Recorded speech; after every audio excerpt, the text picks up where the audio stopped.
दोस्तों नमस्कार। आप लोग कैसे हैं? उम्मीद करते हैं अच्छे होंगे, स्वस्थ होंगे, मस्त होंगे।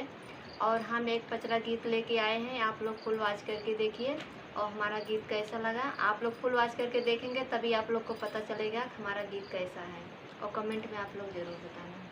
मंदिलवा से झांकई मोरी मैया भगत सब आई गए। मंदिलवा से झांकई मोरी मैया भगत सब आई गए।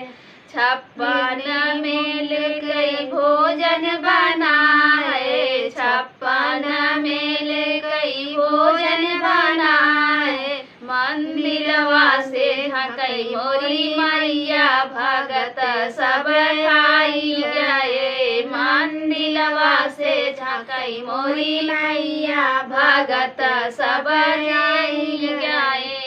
मंदिलवा से झांकई मोरी मैया भगत सब आई गए। मंदिलवा से झांकई मोरी मैया भगत सब आई गए।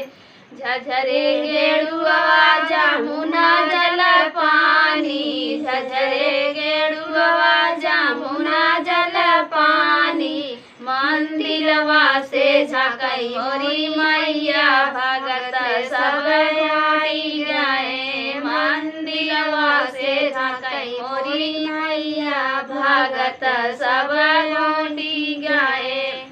मंदिलवा से झांकई मोरी मैया भगत सब आई गए। मंदिलवा से झांकई मोरी मैया भगत सब आई गए। लाची लौंगा कई बीरा लगाए, लाची लौंगा कई बीरा लगाए। मंदिलवा से झांकई मोरी मैया भगत सब आई गए। मंदिलवा से झांकई मोरी मैया भगत सब पहुंची गए।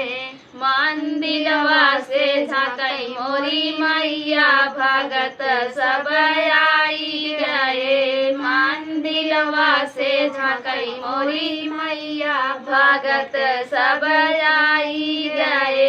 फूलाई बिनी चुनी से जाला गाए, फूलाई बिनी चुनी से जाला गाए। मंदिलवा से झांकई मोरी मैया भगत सब सूती गए। मंदिलवा से झांकई मोरी मैया भगत सब सूती गए। मंदिलवा से झांकई मोरी